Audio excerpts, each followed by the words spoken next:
Just last week ago, I was allocated my plot of land in the Peak Resort and Golf Course in Lekki Lagos Nigeria. So after that allocation, a lot of clients or friends were calling, asking questions like, Peter, after now you have been allocated, what is the next thing to do?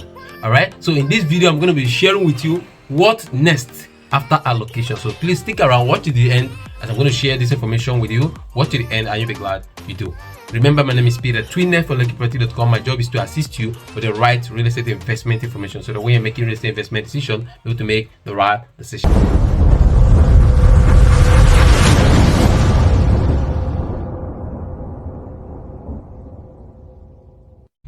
The reason why I'm making this video is because a lot of our clients have refused to take up their allocation of their land simply because they are afraid that if they get allocated right now, the company might ask them to start developing. All right, so this is what I want to clear in this video. I want to make out some points that can help you, and also if you are interested in, after you have gotten allocation, you want to get the documentation on your own name, the land title on your own name, what are the process or what you should do. All right, so these are the things I'm going to talk about in this video, so please stick around, watch the video to the end. If you're yet to subscribe to my YouTube channel, please use the opportunity, click on the subscribe button below, subscribe to my YouTube channel so when I post subsequent videos like this and many others coming, be among the first to be informed. All right, so let's go. Why it is true that so many companies, after you must have been allocated your plot of land, will always give you a target of few months to develop. All right, there are so many other companies that don't do that. All right, I will also tell you the reasons why they do so. Okay, now with this project or investment I've just done in the Peak Resort and Golf Course estate, okay, before I started this investment, I found out from the company when do they intend us, the investors, to start building, all right, or doing some development. Now first of all, let's talk about what development includes in the estate. Now, if you have been allocated a plot of land, development includes clearing of the land. All right, if you are not yet ready to build on the land, you can clear it, okay, or you can talk to the company and contract it to them so that they're going to do regular clearing of the land so that your land doesn't grow bush. This is part of development. Another part of development is if the land is swampy or marshy, you might decide to sandfill it. It's part of development. What about doing a small perimeter fencing? That is part of development. It's not until you start building, putting a structure, a house, before they know that you have started development already. So you can actually do these little things. You can put 4 corner piece blocks around. Is part of development. Now, one of the things that determine whether you are to start development immediately or not is the location. All right, is this area where you are located or where the estate is located, is it a fully developed environment? All right, so that you don't keep your land bushy while other people in the neighborhood around have buildings around. All right, it looks scary.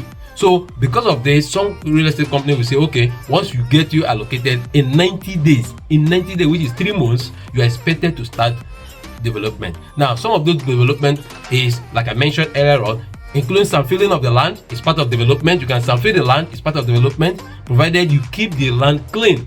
All right, these are part of development. So it is not a must that once you are located the land, you will now start building your house there. No. What if I don't have intention of building? Maybe I'm buying for land banking purpose. So it is not a must that you must start building a house, but you should do some little development on it, such as some filling, putting a small fencing to your land. All right, it's secured already, but you want to secure it more. So these are the things that you need to do after your allocation. Now let's take it further. What if you want to make the land title your own name? Let's say, for instance, it has C of O and you want to have the governor's consent on your own name. What are you expected to do? Let me take you on that part shortly. All right, come with me, let's go. So what if after you have been allocated a land in that estate and you decided, okay, this land has C of O, it has allocation C of O. Now, what is the next thing to do? The next thing to do is not to do another C of O. You cannot have 2 C of O's on one land.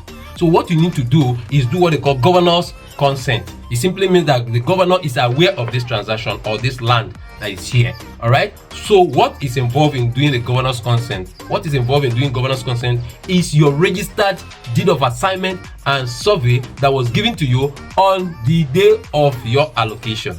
All right, so the company provides you the deed of assignment or survey. That is what you will use to get your governor's consent. There's no title called governor's consent separately. All it simply means that on your deed of assignment, the governor will sign on it, and they will put a stamp to show that governor is aware or consented to this land title, and it surely comes on in your own name. All right, so that is how you get your governor's consent. Now let's say, for instance, you have 2 plots of land, like 500 square meter to which is 1,000 square meter. A lot of clients have made mistakes in this part, in this area, okay, in the past. All right, I want to just correct it now so that you'll be able to understand, and then you will not be able to make the same mistake again. Now, if for instance you have 2 plots of land which is 500 square meter in same estate, and then you want to have a governor's consent on it, it's going to be separate, which simply means that 500 here we have governor's consent, 500 here we have governor's consent. But now this is what you need to do to be very smart.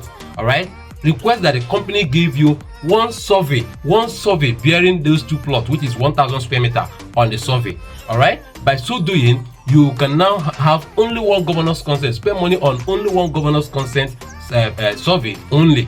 But if not, you'll be spending money on this 500 and spending money here on this 500. I hope that is understandable. All right, so by so doing, to reduce the cost you pay for your governor's consent. All right, these are many other informations I'll be bringing your way shortly. I'm going to make a lot of explanation as to this and how you can go about it. So please stick around, continue to watch my video. All right, share my videos, like, and let people know much about me, as I'm going to be sharing a lot of real estate educational information that can help you, benefit you in your real estate transactions. Thank you so much for watching my video so far. Thank you so much for always subscribing to my YouTube channel for buying properties from me. Even when you have not seen me, seen the land you're buying, you are the best. Do have a wonderful new week. Bye bye.